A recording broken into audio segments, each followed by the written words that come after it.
Train में महिला की सीट पर किया कब्जा। ट्वीट वायरल होते ही रेलवे ने की मदद। 18 फरवरी को यात्रा कर रही एक महिला को ट्रेन में मुश्किलों का सामना करना पड़ा क्योंकि कुछ यात्रियों ने उसकी सीट पर कब्जा कर लिया था और उसे खाली करने से भी मना कर रहे थे। सोशल मीडिया पर वायरल हो रहे एक पोस्ट में एक यूज़र ने अपनी छोटी बहन के साथ हुई घटना की जानकारी दी। इस पूरे घटनाक्रम की सूचना मिलते ही भारतीय रेलवे ने उस यूज़र की मदद की। ट्रेन में महिला यात्री के साथ हुआ दुर्व्यवहार पोस्ट में एक्स यूज़र ने अपनी बहन के टिकट के स्क्रीनशॉट, उनकी बातचीत और वीडियो भी साझा किए, जिसमें कथित तौर पर कई लोगों को विशेष सीट पर बैठे दिखाया गया था। हालांकि युवती के पास ट्रेन के स्लीपर कोच में कन्फर्म टिकट था, लेकिन उसके सहयात्रियों ने उसकी सीट पर कब्जा कर लिया और उसे खाली करने से मना कर दिया।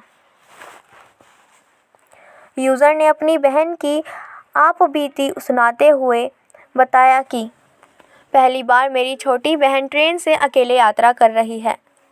किसी तरह हमने अंतिम समय में अपना टिकट कंफर्म करा लिया और ट्रेन 3 घंटे देरी से पहुंची। वह अपनी सीट पर गई और वह खाली नहीं थी। वहाँ एक अंकल जी अपने पूरे परिवार के साथ बैठे थे। जब उसने उन्हें वहाँ से उठने के लिए कहा तो वह अंकल ज्ञान देने लगे और उन पर चिल्लाने लगे, मेरी बहन अकेले अकेले यात्रा कर रही है। कल उसे अपनी प्रैक्टिकल परीक्षा के लिए उपस्थित होना है और उसकी तबीयत भी ठीक नहीं है।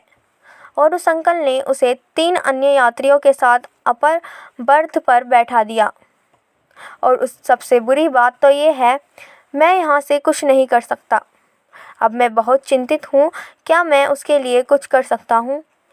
क्या ऐसी कोई सेवा उपलब्ध है? रेलवे ने की तत्काल मदद। उन्होंने बताया कि उनकी बहन को ट्रेन में सीट नहीं मिली, जबकि उनका टिकट कंफर्म था और वहाँ कुछ लोग जो बिना टिकट के यात्रा कर रहे थे, उनकी बहन की सीट पर जाकर बैठ गए। इस ट्वीट ने वायरल होते ही भारतीय रेलवे ने तुरंत उस महिला की सहायता की और उसे 20 मिनट के बाद सीट दिलवा दी।